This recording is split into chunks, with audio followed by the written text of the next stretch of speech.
नमस्कार, मैं उसरे आप सभी देख रहे हैं आवाज इंडिया लाइव चैनल। हमारे चैनल से जुड़े रहने के लिए चैनल को लाइक कमेंट सब्सक्राइब करना भूलेंगे। प्रमुख खबर आज सुपौल से किसान सभा जिला कमेटी द्वारा 8 सूत्री मांगों को लेकर किया धरना प्रदर्शन।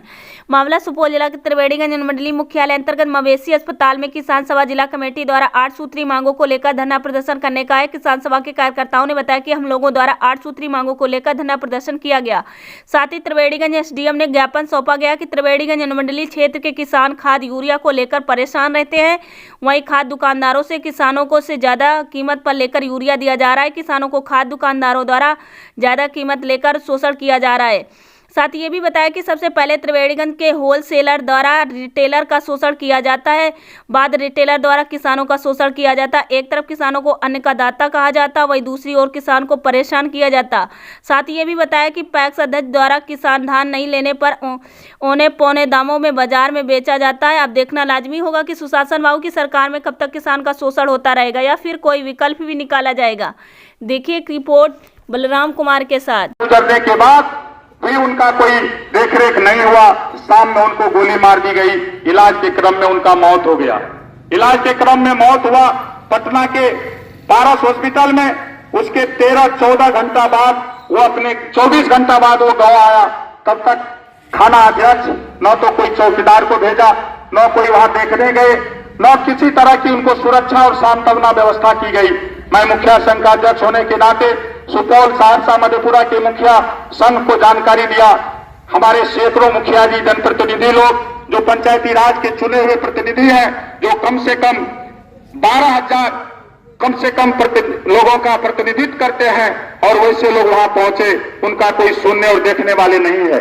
मैंने अनुमंडल पदाधिकारी महोदय को जानकारी दिया कि श्रीमान यहाँ पे श्याम वितरण के सवाल पर कई जगह सड़क दुर्घटनाएं हुई, रोड दुर्घटना हुआ, कई किसानों का जान चला गया, लेकिन उसको कोई देखने वाला नहीं है। अभी अश्वनी हत्या प्रकरण है। आप सभी जानते हैं कि महेश्वा मुखिया निधि कुमारी के पति यहाँ चुनाव लड़ रहे थे नगर परिषद का, और नगर परिषद के चुनाव के दौरान वहां यहाँ के अपराधियों के द्वारा उनको धमकी दी गई कि यहाँ चुनाव तुम क्यों लड़ने आए। मैं आप सभी के सामने कहना चाहता हूं, त्रिवेणीगंज थाना अध्यक्ष का रोल यहाँ बहुत ही दूषित है। वो धमकी देकर अश्वनी को कहा कि तुम मुखिया पति महेश्वा में हो तो यहाँ नगर परिषद का चुनाव क्यों लड़ने चले आए। सुबह 9 बजे अपराधी से उनका ट्रक जाम हुआ। जिला प्रशासन डीडीसी महोदय का मुझे फोन आया, एसपी साहब का फोन आया कि राजेश जी क्रिमिनल तो पकड़ा गया है और मैं जल्द ही आपका जो मांग है उसकी पूर्ति करेंगे। हम सभी लोग मिलकर जो लोग जाम को हटवाए उनके ऊपर केस कर दिया गया, मुकदमा कर दिया गया।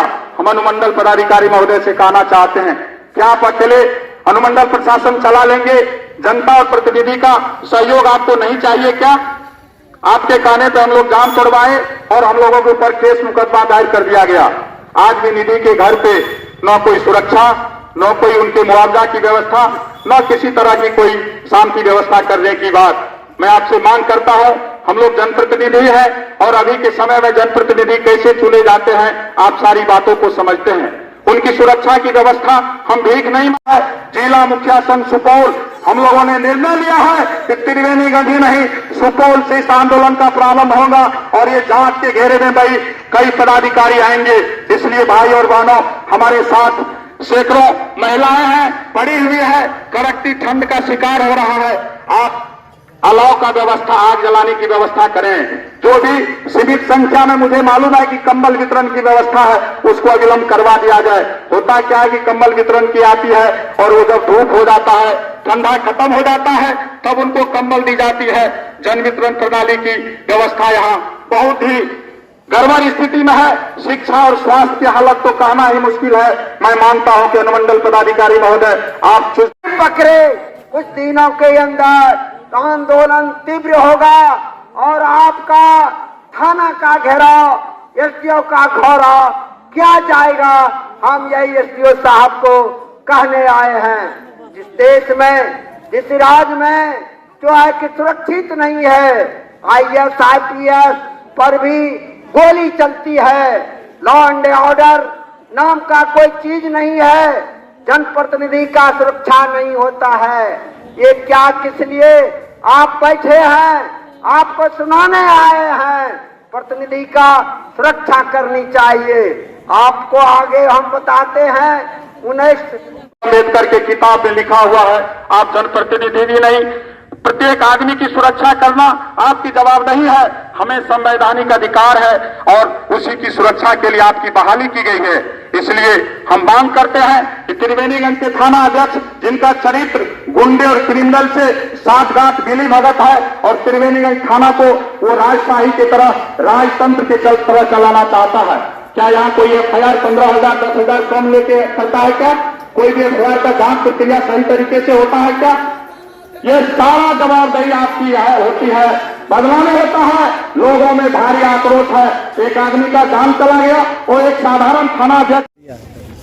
सर, क्या चीज का ये जुलूस निकाले थे आप लोग, धरना दे रहे थे? आज खास करके यूरिया खाद में कालाबाजारी और जमाखोरी के विरोध में बिहार राज्य किसान सभा का मैं जिला सचिव हूँ, सरपंच जिला अध्यक्ष हैं और मधेपुरा जिला के हमारे किसान नेता आए हैं और सुपौल जिला के सभी अनुमंडल के हमारे नेता हमारे सुपौल से आए हैं। सुरेंद्र चौधरी जी, राजेंद्र जी आए हैं, ये हमारे मधेपुरा के साथी हैं।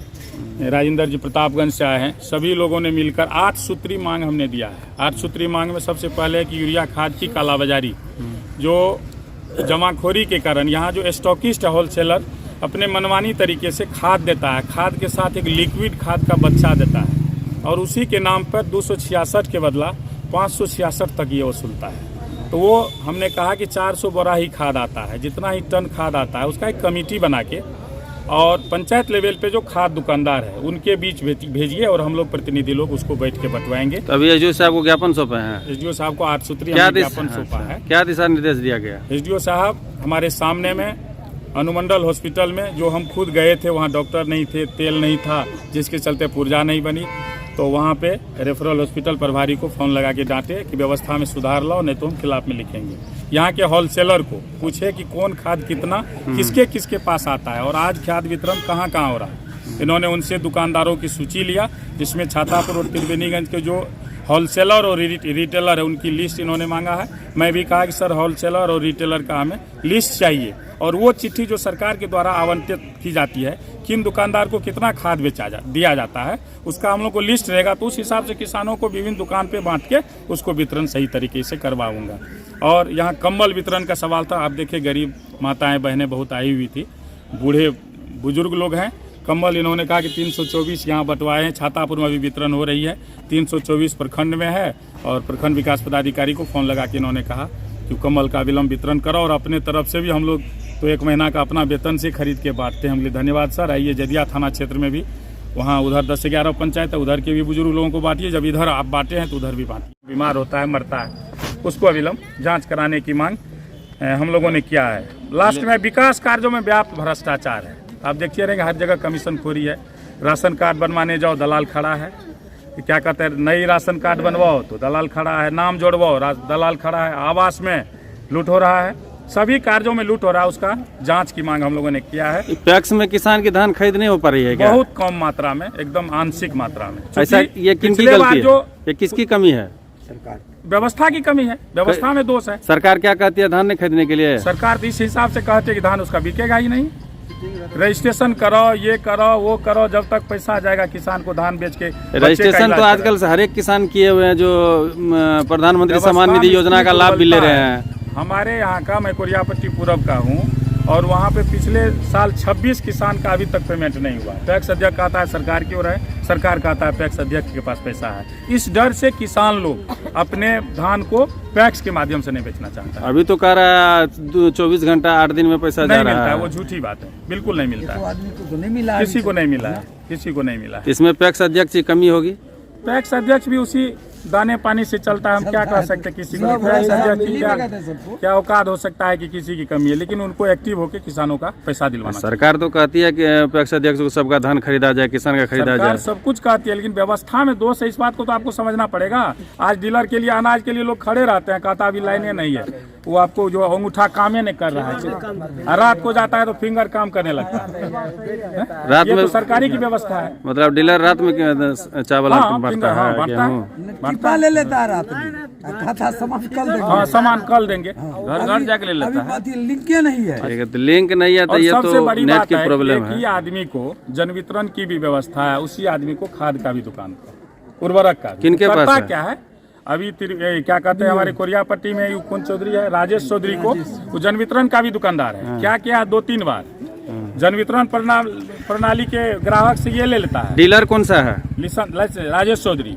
डीलर लाइसेंस किसके नाम से है? ये राशन का डीलर जो है खाद्य आपूर्ति सरकारी नारायण का। चौधरी बूढ़े हो गए, उनका बेटा ही चला रहा है। राजेश चौधरी का एक दुकान सीज हो गया कि 1000 बोरा खाद कालाबाजारी से बेच रहा था। नाम तो सबका अलग अलग है ना? हाँ, जो भी होगा, लेकिन एक ही दुकान पे तो जब नाम अलग है तो सबका अलग अलग होता है ना, एक अलग आदमी होता खा ले है तो दूसरा का उसी पेट दिन थोड़ी उसका भरता है। जांच की मांग हम करते हैं। खाद उठाया, खाद वितरण नहीं हुआ है, उसकी जांच की, अब दुकान की जांच की मांग हम करते हैं। खाद उठा तो खाद किसको दिया? वो जन वितरण विक्रेता से ले लिया अंगूठा निशान और उसी पे काम चला लिया। यही हम मांग करते हैं, जिनके नाम से हम जांच की मांग करते हैं। ये एक ही खाद दुकान करने के और भी कर रहे हैं लोग? 3 भाई को 3 खाद दुकानदार, एगो का लाइसेंस रद्द हो गया, फिर उनके पत्नी के नाम से है खाद दुकानदार, और वो जन वितरण भी चला। और भी जगह और भी सही खाद मिल रहा है सही से? नहीं, सही से कहीं नहीं मिल रहा है। को गरीबों को मिलने वाली अनाज को नहीं बंद करना चाहिए। 2020 जो बिजली बिल है, हमको लगता है वो बिजली बिल आ जाएगा तो गरीब लोग परेशान हो जाएगा। अभी नहीं समझ रहा है, वो बिजली का उपयोग नहीं कर पाएगा, इतना महंगा हो जाएगा कि लोग परेशान हो जाएंगे। हमारी मांग है कि खेती के लिए बिजली, अभी पंजाब सरकार को हम धन्यवाद देते हैं। दिल्ली की सरकार जो केजरीवाल की है, उन्होंने कुछ आवश्यक काम से पानी और बिजली को फ्री किया है। हम डिमांड करते हैं बिहार के किसान का तो खाद बीज का अनुदान खत्म ही कर दिए हैं। खेती के लिए बिजली कुछ दिन मुफ्त कर दीजिएगा, खेती के लिए आत्मनिर्भर किसान हो जाएंगे। और यहाँ तो 2-2 साल से बिजली मीटर के लिए फोन लगाए हुए हैं, लेकिन उसको आज तक मीटर नहीं मिला। उसको समय पर वो मीटर उपलब्ध करवाया जाए। नई शिक्षा नीति है, इतनी महंगी हो गई है कि किसान और मजदूर के बच्चे को पढ़ना दुर्भर हो जाएगा। नई शिक्षा नीति की सुधार की हम मांग करते हैं और वापस लेने की मांग करते हैं। नई कृषि नीति जो बनी थी उसको तो सरकार वापस ले लिया है, लेकिन पुनः MRP पर, कैसे MSP पे हमारा धान, गेहूं और मक्का खरीद होगा, इसकी व्यवस्था सरकार ने अभी तक नहीं किया। इस साल भी आंशिक तौर पर किसानों से धान खरीदा गया, बाकी सभी लोग औने पौने दाम पर बाजार में धान की बिक्री किया है।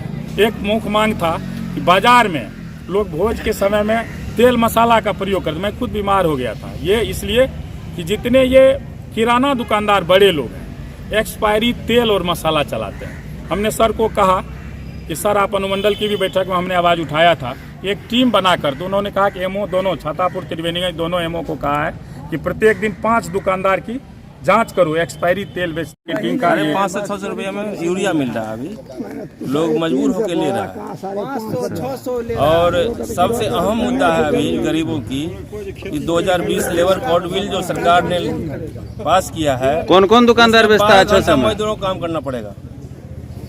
और सब बेचता है, कौन नहीं बेचता है, सब बेचता है। दुकानदार का नाम है 2-4 का? सबसे अरुण अग्रवाल का लड़का है, मोहित अग्रवाल, सबसे बड़ा या होलसेलर है। उसको बहुत ज्यादा जो लूट के देता है उन्हीं को वो खाद देता है। क्लियर बात है, क्या हो?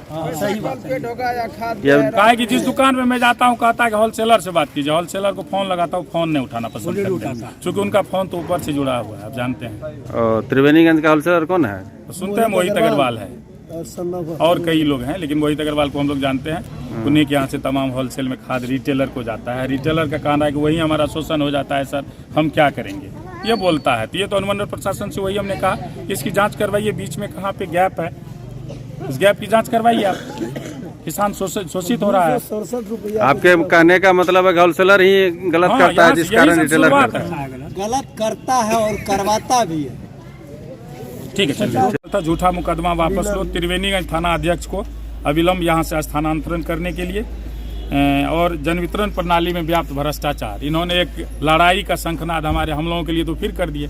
प्रधानमंत्री जी जो 2 तरह का अनाज हमको मिलता था, एक फ्री वाला, एक पैसा वाला। पैसा तो हमें नहीं मिलेगा, लेकिन फ्री वाला अनाज बंद कर दिया है, उससे हाहाकार मचेगा। आने वाले 15 दिनों में बहुत गरीब लोगों के घर में अनाज जाना अगर बंद हो जाएगा, कम हो जाएगा, 2 साल से तो खाए हैं, तो वो लड़ाई तो हम ही लोगों को लड़ना पड़ेगा। अचानक प्रधानमंत्री जी को ऐसा निर्णय नहीं लेना चाहिए। हम मांग करते हैं सर्वदलीय बैठक बुलाकर देश में गरीबी की स्थिति का तय करके कि क्या स्थिति अभी बंद किया जाए कि नहीं। ठंड के समय में आप रोजगार नहीं देते हैं, और जो अनाज गरीब को मिल रहा था तो वो उसना चावल हो कि अरवा चावल हो, किसी तरीके से वो लोग इस साइड थोड़ा सा हो जाए गाड़ी से।